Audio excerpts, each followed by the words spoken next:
এবার পুজো হয়তো তোমরা অনেকে হেয়ার স্মুথনিং, স্ট্রেটনিং, প্রোটিন এগুলো অনেক কিছুই করতে যাচ্ছ।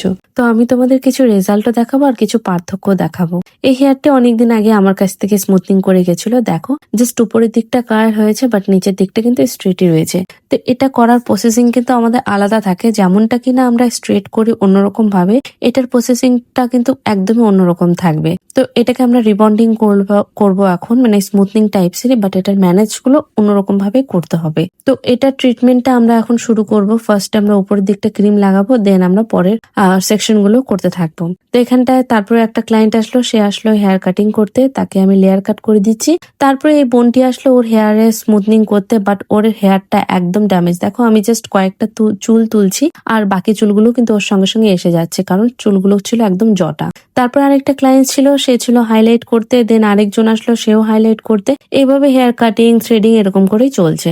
দেন এখানটায় তার রেজাল্টটা আমি দেখাচ্ছি, যে হাইলাইট করেছিল তার হেয়ারটা ন্যাচারালের মধ্যেই ছিল। যেহেতু তার হেয়ারটা প্রচুর ব্ল্যাক ছিল, তো সেই জন্য তার হেয়ারটার যে কালারটা ছিল সেটা একটু নিউডের মধ্যে এসেছিল, যেটা কিনা লাইটের মধ্যে বা একটু আলোর মধ্যে বেশি বোঝা যাবে। দেন এখানে সবাই কিন্তু, আমরা যতজন মেয়েরা রয়েছি, মানে আমার যে স্টুডেন্টরা রয়েছে, তারা সবাই মিলে কিন্তু পুজোর কাজগুলো করছি। আর করতে কিন্তু অনেকটাই মজাই লাগছিল, কারণ এখন পুজোর দিন যত যাচ্ছে এগিয়ে যাচ্ছে এবং কাজও বাড়ছে। প্রতিদিন 3-4টে করে আমাদের প্রোটিন ট্রিটমেন্ট, স্মুথনিং এগুলো আসছে। তো তোমরা আর দেরি না করে, তোমাদের যদি হেয়ার স্মুথনিং করার ইচ্ছে হয়ে থাকে, তাড়াতাড়ি আমাদের সঙ্গে কন্ট্যাক্ট করে একটা ডেট ফিক্স করে নাও, কারণ এরকম ভাবে মানে ফট করে চলে আসলে তখন আর মানে একসাথে 3-4টে আমরা করতে পারবো না। তারপরে দেখো এই যে বড় যে হেয়ারটি ছিল, যেটা প্রথমে তোমাদেরকে দেখালাম, তার হেয়ারের এটা ফাইনাল রেজাল্ট ছিল। জাস্ট ওয়াশ করার পরে দেখো কতটা স্মুথ হয়েছে এবং হেয়ারটা লং ছিল। নিচের দিকটা যেটা ড্যামেজ ছিল সেই জায়গাটা জাস্ট শেপ করে দিয়েছি, আর কিছুই না। আর অবশ্যই কিন্তু তোমরা হেয়ার স্মুথনিং করো, স্ট্রেটনিং করো, প্রোটিন করো, অবশ্যই কিন্তু হেয়ারটাকে একটু মেনটেনেন্স করবে।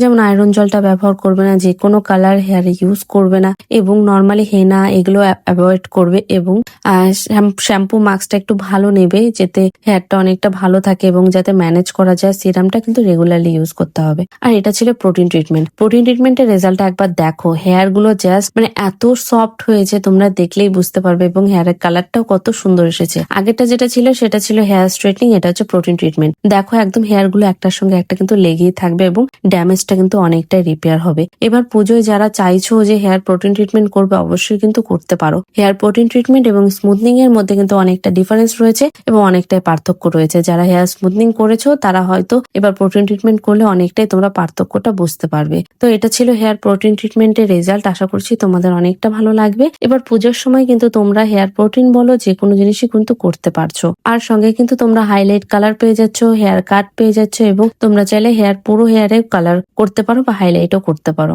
তো এখানে দেখো যেটা প্রোটিন ট্রিটমেন্ট বললাম, দেখো জাস্ট গ্লোটা। এরপর যে বোনটির হেয়ারটি তোমাদেরকে দেখালাম, তার হেয়ারটা আমরা এখন এখানে স্মুথনিং করাচ্ছি, যেহেতু সেই স্মুথনিং করতে চেয়েছিল। বাট এই হেয়ারের জন্য কিন্তু প্রোটিনটা বেস্ট হবে, সেটা তাকে প্রথমেই বলেছিলাম, কারণ তার হেয়ারের নিচটা ছিল একদম রাফ, ড্যামেজ এবং অনেকটাই কিন্তু মানে ম্যানেজেবল না, একদমই ম্যানেজেবল না। মানে একটা চুল উঠালেও বাকি চুলগুলো একটা চুলের সঙ্গে উঠে আসছে। তো এর উপর দিয়ে যদি প্রোটিন ট্রিটমেন্ট নিত কিছুদিন পরে, তাহলে কিন্তু আরো বেটার রেজাল্ট তার হেয়ারের মধ্যে দেখা যেত। আরেকটা জিনিস তোমাদেরকে ক্লিয়ার করে দিই, আমি যে পোস্টারটা দিয়েছিলাম 2000 হেয়ার স্মুথনিং এবং স্ট্রেটনিং, সেটা কিন্তু মানে এক্সাক্ট লেন্থের উপরে। লেন্থ যদি বেশি হয় তাহলে কিন্তু বাড়বে, সেটা আমি লাইভ ভিডিওতে বলে দিয়েছিলাম। যদি তোমাদের হেয়ারের কোনো প্রবলেম থেকে থাকে, আমাকে অবশ্যই হোয়াটসঅ্যাপ করতে পারো, কন্ট্যাক্ট নাম্বার দেওয়া আছে, সেই জায়গায় যোগাযোগ করতে পারো। কেমন লাগলো ভিডিওটি অবশ্যই জানাই। Thanks for watching my video.